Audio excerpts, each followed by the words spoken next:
Guys Pranam. మీలో ఎంతమంది తిరుపతికి వెళ్ళారు? గోవిందా గోవిందా అని కామెంట్ రూపంలో రాయడం మాత్రం మర్చిపోకండి. దానికన్నా ముందు మనం అందరం కూడా తిరుపతికి వెళ్తాం, లైన్ కడతాం, దర్శనం కోసం వెయిట్ చేస్తాం, గోవిందుణ్ణి కలుస్తాం. దాని తర్వాత మంచిగా వెంగమాంబకి వెళ్ళి మన ప్రసాదం తీసుకుంటాం. లడ్డు తీసుకురావడం మాత్రం మర్చిపోం. కానీ మీకు తెలుసా, వెంగమాంబ గోవిందుడి ప్రియమైన భక్తురాలు. సో అక్కడ ఎక్కడైతే వరహస్వామి టెంపుల్ ఉందో దానికి కొంచెం ఆపోజిట్లో గాయస్ వెంగమాంబ సమాధి, వెంగమాంబ బృందావన్ ఉండింది.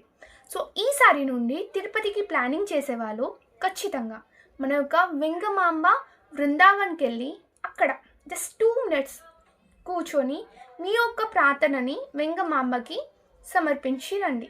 అండ్ గాయస్, వెంగమాంబ చేసే మిరాకిల్స్ ఎన్ని అంటే ఏది అడిగినా ఇచ్చేస్తారు అని మాత్రం చెప్పను.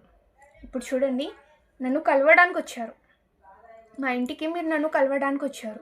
నా ఫ్యామిలీ మెంబర్స్ని కలవకుండా ఉంటారా? లేదు కదా. సేమ్ యాస్టీస్ మనం గోవిందుడిని కలవడానికి అక్కడ దాకా 7 కొండలు ఎక్కేసి వెళ్తున్నాం. మరి మన వెంగమాంబని కూడా కలవాలి కదండి, వెంగమాంబ యొక్క బ్లెస్సింగ్స్ కూడా తీసుకోవాలి కదా. సో జై వెంగమాంబ.